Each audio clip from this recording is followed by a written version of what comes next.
ज़रा सोच कर देखें उस वक्त के बारे में जब ना साइंस थी ना टेक्नोलॉजी का दौर था।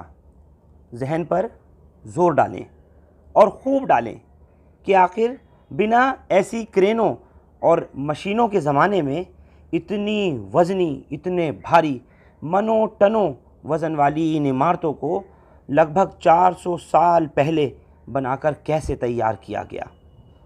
पूरी मेहनत, जुस्तजू और तदबीरों के बाद भी तूफ़ान में धराशायी हुए गुंबद के कलश फिनियाल को नहीं उतारा जा सका। अलबत्ता इसके ऊपर के जो टूटे हुए हिस्से हैं उनको ब्रोंटो स्काईलिफ्ट की मदद से ज़रूर उतारा गया। सारा काम शाही इमाम सैयद अहमद बुखारी के सामने हुआ और ये भी कम मुश्किल भरा नहीं था।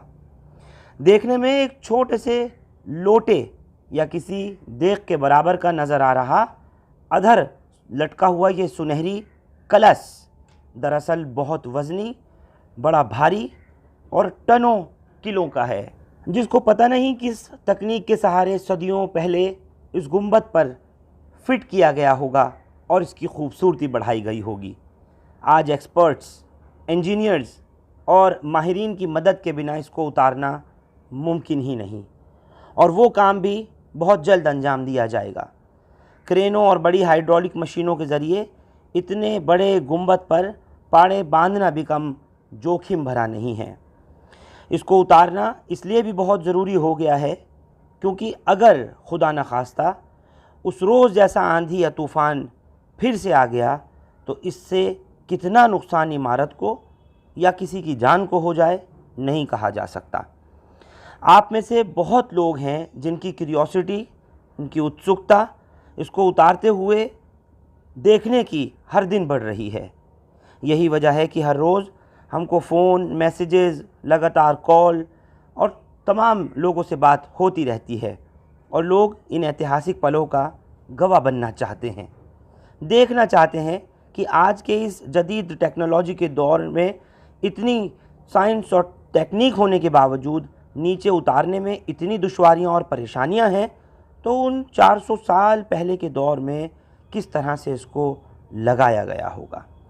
हमारी भी कोशिश है कि आपको हर तस्वीर से, हर पहलू से रूबरू कराएं और उस वक्त तक इस ख़बर को अपडेट आपको देते रहें जब तक कि ये फिनियाल, ये कलश नहीं उतार लिया जाता।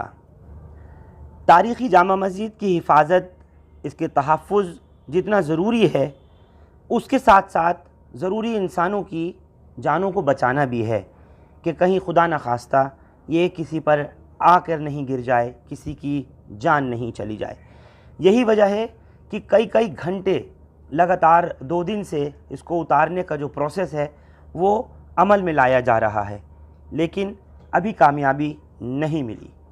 फिर भी कोशिश जारी है और इतना ज़रूर बता दूं आपको, उन तस्वीरों को भी आपको दिखाना चाहता हूं कि जिस मेहनत के साथ में इसको उतारने की तैयारी चल रही है, ये नहीं उतर सका, लेकिन जो बाकी के हिस्से और टुकड़े हैं जिनको नीचे इसी हाइड्रोलिक स्काई लिफ्टर की मदद से लाया गया, मैं चाहता हूं कि एक नज़र आप उन्हें भी ज़रूर देखिए कि किस तरह से इसको नीचे लाया गया।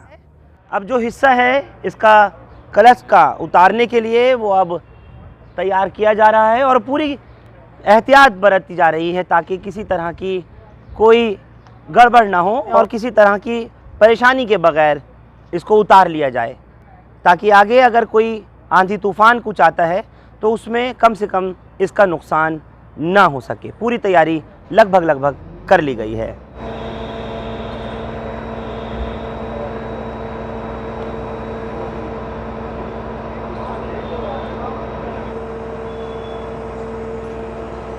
इसको उतारने का 6 महीने लग जाते हैं।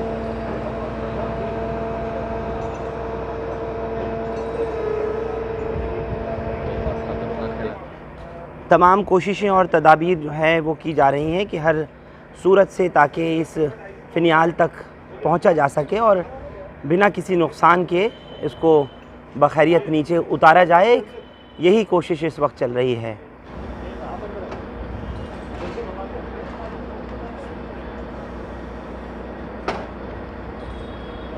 बाकी के जो इसके हिस्से गिरे हैं, जो पार्ट्स अलग होकर गिरे हैं उस दिन के आंधी और तूफ़ान में, उसका वज़न नहीं मैं बता सकता कि कितना है।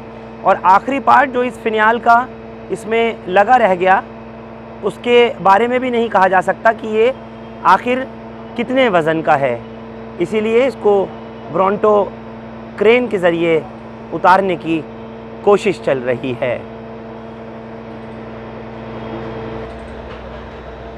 और जहाँ तक मेरी नॉलेज का सवाल है, मुझे लगता है कि ऐसा पहली मर्तबा हो रहा है कि जामा मस्जिद पर ये ब्रोंटो स्काईलिफ्ट क्रेन मंगाई गई हो और उसके ज़रिए काम अंजाम दिया जा रहा हो।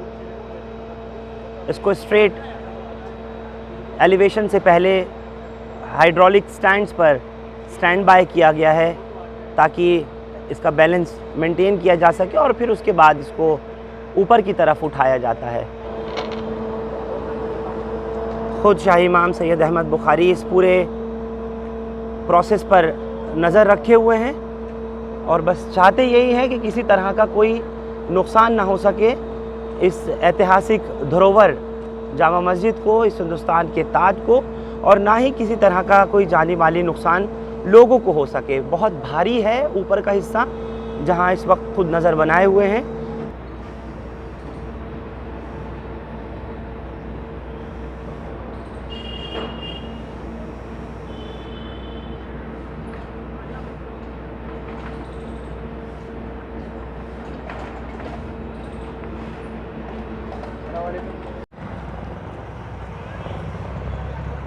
आपको हर व्यू से, हर एंगल से दिखाने की पूरी कोशिश कर रहे हैं हिंदुस्तान लाइव की तरफ से, जिस तरह से पूरी मेहनत के साथ इस फिनाइल को उतारा जा रहा है।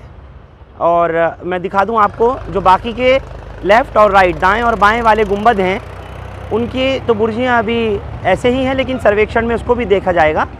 और अभी फ़िलहाल इसकी हाइट और लेंथ चेक की गई है ताकि, और बाकी का जो सामान है, बेल्ट्स वगैरह, उसको निकालने के लिए लिफ्ट वापस नीचे लाएंगे और फिर से उस तमाम सामान को ले जा कर के मेजरमेंट के बाद में फिर उतारा जाएगा। एक्सपर्ट्स की पूरी टीम है जो इस वक्त काम कर रही है और फ़िलहाल लोगों के लिए, आवाम के लिए अभी जामा मस्जिद के दरवाज़े बंद किए गए हैं जब तक कि ये फिनाइल लिफ्ट अप ऑपरेशन पूरा नहीं हो जाता। मैं दिखा दूं आपको, तमाम माहिरीन ऊपर इस वक्त लगे हुए हैं और इसको कोशिश कर रहे हैं मूव करने की। और इसको एहतियात के तौर पर पहले ही बैरिकेड कर दिया गया था ताकि कोई जानी नुकसान ना हो सके अगर ये खुदा न खास्ता नीचे गिरता है तो। इसीलिए ये जो आपको दिल्ली पुलिस के बैरिकेड्स दिख रहे हैं, ये उसी दिन से लगा करके रोक दिया गया था और एहतियात लोगों की जान माल का ख़ास तौर से करने के लिए कि नुकसान ना पहुंच सके, इस वक्त सारी कोशिशें की जा रही हैं।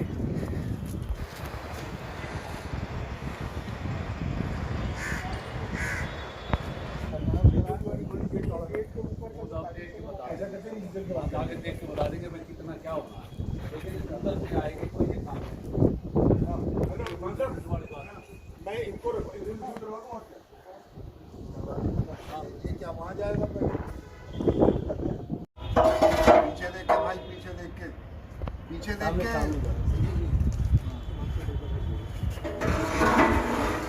चलो उठा लो भाई।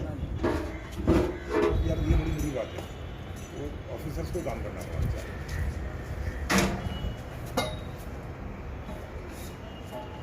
उठा कर रहे हो भाई, हाथ लगवाओ। इतनी मेहनत मत करो भाई,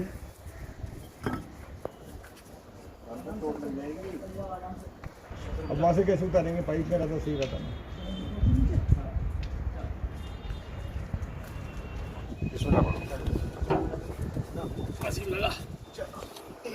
रुक नीचे हो, ये उठाना ऊपर सूता है तो मुंह पर उठाओ ना से कंधे पे रखना चाहते हो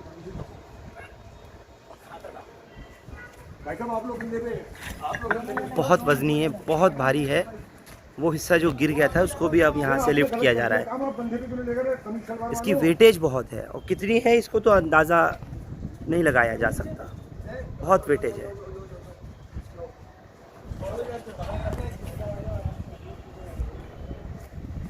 नीचे झुकाएगी कंधे पे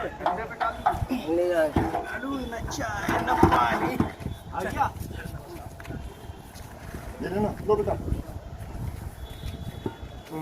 आइए खा ले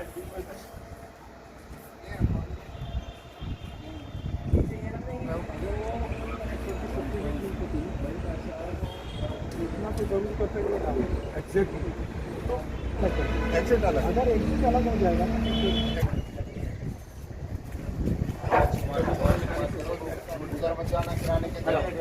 निकाल दे लो हट जाओ भाई हट जाओ आ जाओ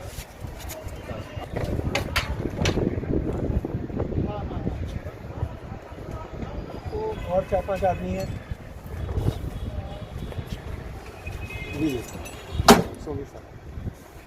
इधर आ जाओ नहीं हमारा तकरीबन 60% सक्सेस है।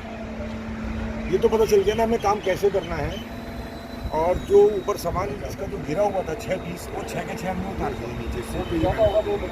दूसरा ये हुआ है कि जो एंगल है इसका कम पड़ रहा है।